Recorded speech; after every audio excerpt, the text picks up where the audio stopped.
Méditation du 7 août. Plus qu'une accréditation. Persévérez dans l'amour fraternel. N'oubliez pas l'hospitalité, car en l'exerçant, quelques-uns à leur insu ont logé des anges. Hébreux 13, versets 1 et 2. Les derniers mois de l'année 2015 ont été très spéciaux pour nous. Nous travaillons depuis plusieurs années à l'Université adventiste de Plata, en Argentine, avec l'évaluation institutionnelle et la commission de l'Agence nationale d'accréditation. Allez nous rendre visite.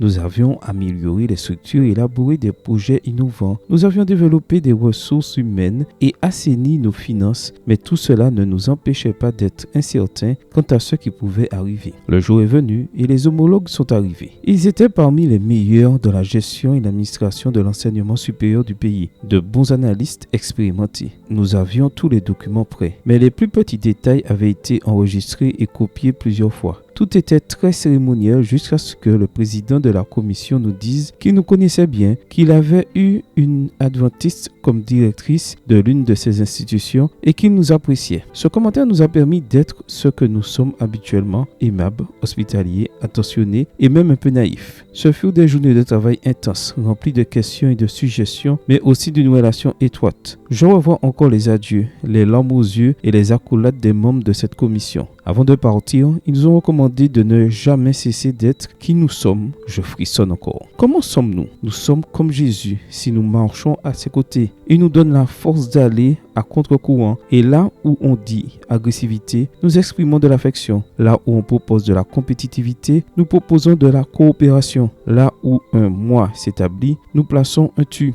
Ne nous laissons pas vaincre par les pressions de l'égoïsme. Laissons l'amour fraternel continuer à être une marque d'identité du peuple de Dieu. Battons-nous pour cela avec les armes que nous avons maniées. L'hospitalité, la douceur, la générosité, la disponibilité et, bien sûr, l'affection. Ouvrir son cœur aux autres, c'est laisser entrer la vie. Dire des paroles douces, c'est apaiser les typhons de la folie. Donner sans penser aux dividendes est ce qui suscite le plus d'intérêt. Être là quand il faut être là, c'est ce qui nous rapproche de l'omniprésence et même de l'omnipotence. Toucher la joue de l'impuissant, c'est planter des graines d'éternité. Ne perdons pas notre identité car elle est nécessaire dans ce monde. Vraiment, on a besoin de ce que tu as de meilleur en toi. Certains ont hébergé des anges, mais nous jouissons déjà du fait d'accueillir et d'aimer les gens. Bien que s'ils viennent, ils seront bien accueillis. Amen. Bonne journée à toi et que le Seigneur te bénisse.